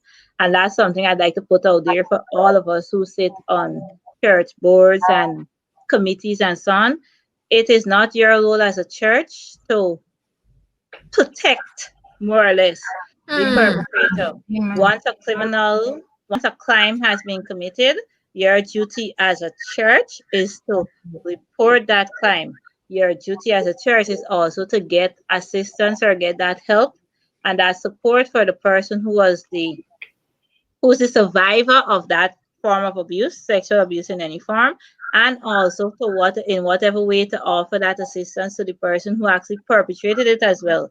But often that assistance does not mean that you shield that person or you place them back in a position where they would be able to do it to someone else. We have disciplinary measures that are taken in our churches. It needs to be taken, but of course, even in taking it, there's that need to protect the privacy of the person who was affected, because that affects them as well. Everybody in church always has an opinion about something, and if we deal with it in the wrong way, then we can lose two souls or more. We can lose the person who is actually the survivor, and you can also lose the person who perpetrated the matter because we deal with it wrong. So these are sensitive issues that we need to approach in the right way for the well-being of our persons, as well as for their salvation and our soul salvation as well. So much. All right, so we're going to wrap up now, and I'm just going to say once again, thank you to all the guests who were here, like Attorney Charles. We had Mr. Gavin Thomas, a sexual education teacher, Lawyer Williams, healthcare workers. I don't know, healthcare Simon. What's support for? What do they call you guys? I'm a clinical social worker. Clinical social worker, exactly. That's how the counseling aspect comes in and fits perfectly there. Both Anonymous 1 and Anonymous, I'm so happy, ladies, you are working. Thank God for where God would have brought you so far, and thank you for sharing. And to all my guests, for your comments and your questions, of course, you're always supportive, so thank you so much. So I'm just going to close in prayer, and then we are going to call this quit. But after the prayers, I'm just going to put up the promotion one more time, and then, of course, my guests can take their leave, and that's it. So let us pray. Great God and eternal Father, which art in heaven, we are so thankful for this afternoon that we were able to get through this broadcast. I know, Lord, it was able to touch the lives and the hearts of individuals. So in a special way, I pray for each and every person who have listened. I pray for our survivors, Lord, in a special way. I know many of them, or I should say all of them, they're still hurt. But because of your grace and your mercy, they are trying to overcome what they would have experienced. So in a special way, Lord, I present them before you, and may you heal them. May you anoint them. May you give them your shield of protection. And Father God, may they help to understand that they can still cast all their cares upon you because you cares for them. So in a special way, I pray for any perpetrator, Lord. There might be somebody who may have viewed this program and they may have been a perpetrator. I pray for all of those men and women in that situation. And Father God, I pray that you will help them too to be overcomers. So continue to bless us, and may you help us to have a blessed afternoon, and even into the Sabbath, may you help us to have a peaceful night rest, we pray, through Jesus Christ. Amen. So God bless you all, my guests. I'm just going to put up this promo. You can take your leave. Thank you once again for being here. Trying to follow, feed to fulfill. We've got to do his will. Make Ocean great again. Hi viewers, we are here bringing you an update on the first ever Goshen Reunion virtual camp session. Yes, it's all about reminiscing the past, anticipating the future, where we have been and where we are planning to go. This is cutting edge, it's great, you cannot afford to miss it. From August the 21st to August 23rd, I'll be there and you should as well. We will have youth directors from the 1960s, 1970s, 1980s, 90s, right up to present. This is going to be an epic event. You must be a part of this Goshen virtual reunion camp. Learn how you can be a part of this great experience, how you can contribute to the building up of the Goshen campsite. Look out for the link.